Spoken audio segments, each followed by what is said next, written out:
ልጆቼን በጣም እጠላቸዋለሁ ቢሞቱ ሁላ ምኞት የማሳድገው ልጄ ቤንጂ ኤርፕሌን አብራሪ መሆን ይፈልጋል። እጆቹ እንደ ኤርፕሌን ከፍ አድርጎ በጓሮ በኩል ሁሌም ይጫወታል ድምጽ እያወጣ።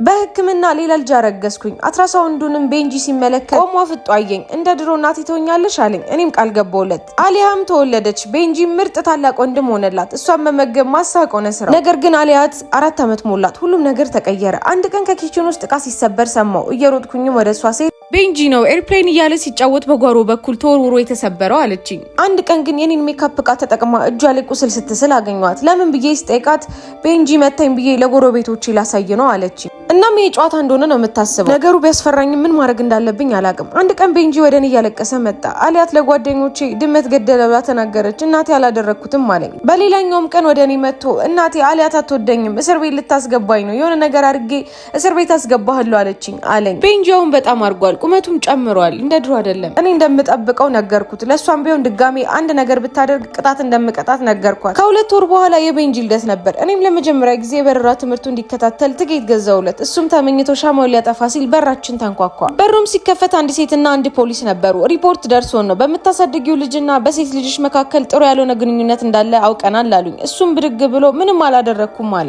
አሊያትም እዛው ቁጭ ብላ እየሳቀች ነበር። ይዘዋትም ለብቻዋ ለማናገር ወደ ክፍል አስገቧት። ስታለቅስ ከሩቅ ይሰማኛል። እነሱም ወደ ውጭ ወጥተው ቤንጂን እንፈልገዋለን ለተጨማሪ ምርመራ ልንወስደው ነው አሉኝ። እሱም እጄን ይዞ እናቴ ያድኝኝ እኔ ንጹህ ነኝ አለኝ። በልደቱ ቀንም የፖሊስ ኦፊሰሩ እጁን ጎትቶ ይዞት ሄደ። ወደ እስር ቤት ሲወስዱት እያየች ትንከተከታለች። ይሄ በጣም አስደሳች ነው አለች። እኔም በንዴት ሌሎች ሰዎች እንዲያሳድጓት ለጉዲፈቻ ሰጧት። እሷም ከማልቀስ ይልቅ በደስታ ወደ እነሱ ሄደ። ቤንጂ ለመጠየቅ ሲሄድ የአውሮፕላን መጮቻ ይዤለት ሄድኩኝ። እሱም ጭንቅላቱን የነቀነቀ እናቴ እንደኔ ተብራሪ አይፈልጉም አለ። እኔም በጣም አዝኜ ቤት ውስጥ ቆሻሻ ውስጥ አልኩት።